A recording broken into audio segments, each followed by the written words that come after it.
अस्सलाम वालेकुम, मैं हूं दीन इम्तियाज़ और आप देख रहे हैं तख्तियाँ ऑनलाइन। क्या आपने कभी सोचा था कि वीडियो गेम्स खेलने वाले साइंस की तरक्की में बहुत बड़ा किरदार अदा करेंगे?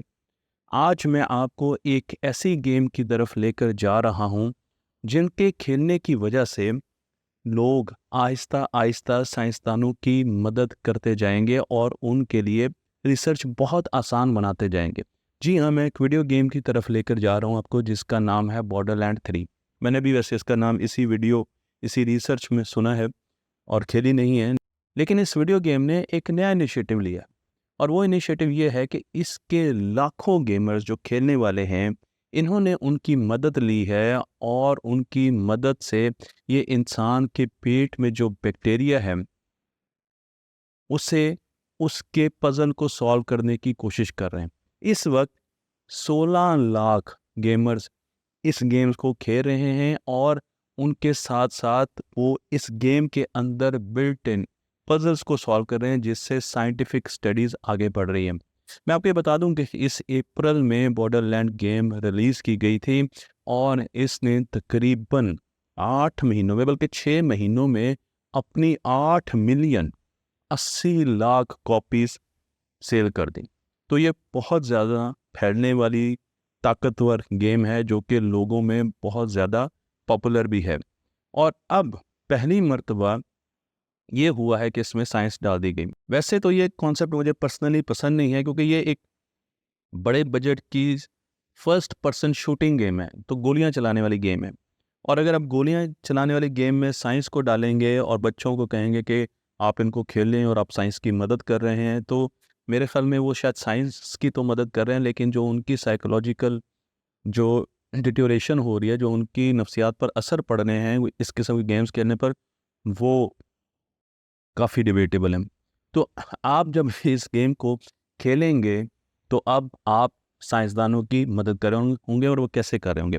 हमारी जो बॉडी है इसमें मुख्तलिफ सेल्स हैं।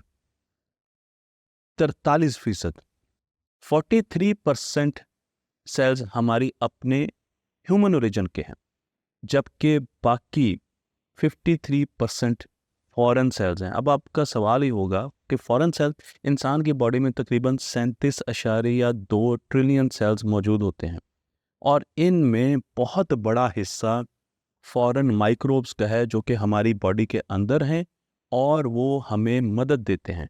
तो आपका सवाल ये होगा कि ये माइक्रोब्स कहाँ पे होते हैं। तो सबसे पहले आपके पेट के अंदर एक कॉलोनी है माइक्रोब्स की। तो बिलियंस ऑफ सेल्स आपकी पेट के अंदर माइक्रोब्स के और बैक्टीरिया के, फंगाई के रहते हैं, जो कि आपकी मदद कर रहे हैं। और वो किस चीज़ में आपकी मदद कर रहे हैं? आपका खाना हजम करने में। जब आप एंटीबायोटिक लेते हैं तो ये बैक्टीरिया फ़ौरन मर जाते हैं और उसकी वजह से आपको पेट के मसाइल एंटीबायोटिक की वजह से होते हैं, लूज मोशन लग जाते हैं, क्योंकि बैक्टीरिया ख़त्म हो रहा है।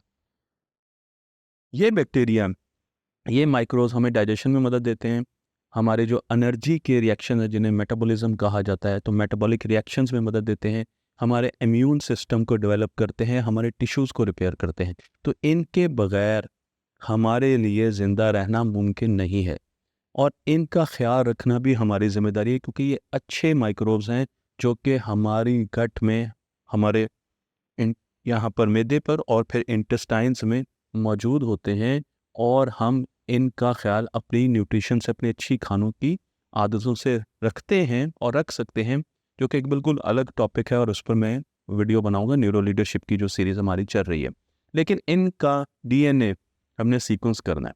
अगर हम इनके डीएनए को जान सकते हैं, क्योंकि हर माइक्रोब में उसका अपना डीएनए सिग्नेचर होता है, तो अगर हम सिमिलर माइक्रोब्स को लेके उनके डीएनए को स्टडी करें और उनके डीएनए को सीक्वेंस कर लें, तो हमारे लिए बहुत आसानी होगी कि हम इन स्पीशीज़ के बारे में बहुत अच्छे तरीके से जान सकते हैं। तो एक कंपनी है, उसने माइक्रोसेटा इनिशिएटिव, उसने 10,000 सैंपल लिए हैं इंसानी फुजले के, और उनमें से डीएन जो माइक्रोब्स हैं उनके सिग्नेचर्स हासिल किए हैं, उनके डीएनए हासिल किए हैं, माइक्रोब्स की स्पीशीज़ हासिल की, उनको सीक्वेंस किया, उनके डीएनए को लिया गया, और फिर अब उस जो इन्फॉर्मेशन हमारे पास डीएनए की आई है उसको हमने अरेंज करना है। अब ये बहुत बड़ा मसला है हमारे लिए।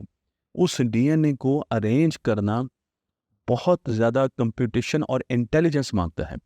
तो अगर तो जो सिमिलर माइक्रोब्स थे, हम ये समझ रहे थे कि उनका डीएनए तो एक जैसा होगा, लेकिन उनमें भी फ़र्क होता है। तो कंप्यूटर को जब हम काम देते हैं, आर्टिफिशियल इंटेलिजेंस को भी देते हैं, तो वो भी उनके डीएनए की मैपिंग में बहुत बड़ी गलतियां कर देती हैं। अब ये सवाल कैसे हल किया जाए, इसके लिए फिर साइंसदानों को ये ख्याल आया कि क्यों ना हम इसे इंसानों से हल करें। इतनी बड़ी प्रोसेसिंग को, इतना बड़ी जॉब को हम इंसानों तक कैसे दे सकते हैं, और वो भी मोटिवेशन, यानी 16 लाख लोग चाहिए आपको। फिलहाल 16 लाख काम भी कर रहे हैं इस पर। तो फिर ये ख्याल आया कि क्यों ना इसको किसी वीडियो गेम में डाल दें, क्योंकि हमारे पास लाखों सीक्वेंसेस हैं, सेवरल मिलियंस ऑफ सीक्वेंसेस, और एक सीक्वेंस 150 न्यूक्लियोटाइड्स बड़ा है। तो कंप्यूटर एनालिसिस इसमें बार बार गलतियां करता है, और उन्होंने एक गेम बनाई और उस गेम का नाम रखा बॉर्डरलैंड साइंस। तो आप बॉर्डरलैंड 3 खेल रहे हैं और उसके बीच में एक पजल आ जाता है जिसमें छोटे छोटे ब्लॉक्स होते हैं। उन ब्लॉक्स के कलर्स अलग होते हैं। तो आपने क्या करना है कि उन ब्लॉक्स के को इस तरह रीअरेंज करना है कि वो एक ही कलर के, यानी नीले रंग के ब्लॉक्स हैं तो वो इकट्ठे आ जाए।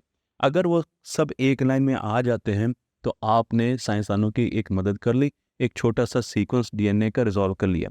अब ज़रूरी नहीं है कि सारी टाइल्स एक जैसी हो जाएं, लेकिन अगर आप कुछ टाइल्स को भी एक रंग की ले आते हैं और बीच में कुछ टाइल्स नहीं भी होंगी, तब भी आप इस डेटे की अरेंजमेंट में बहुत बड़ा किरदार अदा कर रहे हैं। तो ऐसा नहीं है कि सिर्फ ये कि जो ब्लॉक पूरे करेंगे, एक पूरी लाइन पूरी करेंगे, वही कामयाब हैं, बल्कि जो उस डेटे को मज़ीद आसान करते जा रहे हैं, करीब लाते जा रहे हैं, सीक्वेंसिंग उनकी करते जा रहे हैं, वो भी हमें बहुत ज़्यादा मदद दे रहे हैं। तो मैं आपको यहाँ पर इनकी एनिमेशंस भी दिखा रहा हूँ, और आपको दिखा रहा हूँ कि किस तरीके से इस गेम को खेली जाती है।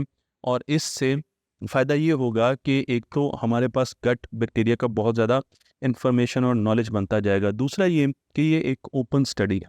ओपन स्टडी का मतलब यह है कि ये साइंटिफिक कम्युनिटी के लिए बिल्कुल अवेलेबल है। कोई भी इसे यूज़ कर सकता है, कोई भी आगे अपनी रिसर्च में इसको लेकर जा सकता है। माइक्रोब्स की यूनिवर्सल कैटलॉग बन सकती है, और ये हमारे लिए इतनी अहम है क्योंकि अब हमें ये पता चल रहा है वक्त के साथ साथ कि ये हमारा सेकंड ब्रेन है। ये पेट सोचता है, और अगर पेट सोचता है तो पेट फैसले भी करता है, पेट आपके डिसीजन भी करता है। अगर पेट डिसीजन करता है तो इसका ठीक होना बड़ा ज़रूरी है।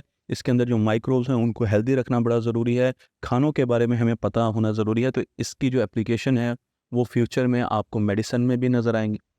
इसकी जो माइक्रोब्स को हम देख रहे हैं, इसकी जो एप्लीकेशन है वो आपको खानों में नज़र आएगी, और उसके साथ साथ इंसान पर बहुत ज़्यादा इफेक्ट आएंगे।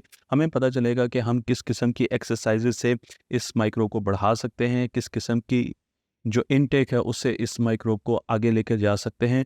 और यकीन जानिए कि गट माइक्रोब के बारे में जितना मैं पढ़ता जा रहा हूँ, मुझे उतना ज़्यादा शिद्दत से एहसास होता जा रहा है कि हमें हर चीज़ खानी चाहिए। हमारा गट माइक्रोब को ज़्यादा से ज़्यादा ताकतवर होना चाहिए, और इससे एक तो आपको बहुत कम बीमारियां होंगी, और उसके साथ साथ आपका ये वाला दिमाग जो है, ये भी आपके पेट के दिमाग के साथ कनेक्टेड होता है और उससे चलता है।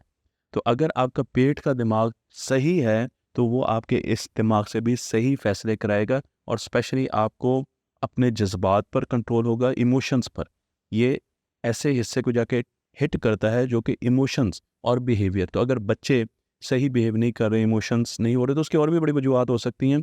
बच्चों का ब्रेन डेवलप हो रहा होता है, लेकिन एक बहुत बड़ी वजह यह है कि आप ये देखें कि क्या आप उनको ऐसा खाना खिला रहे हैं जो उनके गट माइक्रोब को ऊपर लेके आ रहा है, जो उनके माइक्रोब को बढ़ा रहा है। क्या आप फर्मेंटेटेड खाना, उसको फर्मेंटेशन वाली फूड्स दे रहे हैं? दही हो गया, कुछ ऐसे खाने जैसा किमची है, हम घर में बनाते हैं, फर्मेंटेड फूड है, बहुत मज़े की सब्जियां होती हैं। लेकिन ऐसी चीज़ें हमें देनी चाहिए ताकि हम ज़्यादा से ज़्यादा अपने बच्चों की सोचने की सलाहियत और सेहत पर ध्यान दे सकें। और अब हम इसको साइन ऑफ करते हैं इस सेशन को, इसके साथ कि अब वीडियो गेम्स में भी आपको इस किस्म की मदद आम लोगों से मिलेगी। इस किस्म की वीडियो गेम्स हम बहुत ज़्यादा फ्यूचर में देखेंगे जो कि साइंटिफिक कम्युनिटी को आगे फ़ायदा देगी। लेकिन मेरा सवाल अभी भी ये है कि एक ऐसी वीडियो गेम जिसमें एक बंदूक लेके बंदा मार रहा है, उसमें बच्चों को या इस किस्म की लालच देना कि इससे साइंस को फ़ायदा होगा, ये मेरे नज़दीक एथिकल नहीं है, और मेरे नज़दीक ये बहुत अच्छी चीज़ नहीं है। इस चीज़ को अवॉइड करना चाहिए। ऐसी वीडियो गेम्स लानी चाहिए जिसमें बच्चे अच्छी चीज़ें सीख सकें। मुझे उम्मीद है ये वीडियो आपको पसंद आई होगी। तख्ते ऑनलाइन को लाइक कीजिए, शेयर कीजिए, और इस इल्म को दूसरों तक लेके जाइए। Thank you.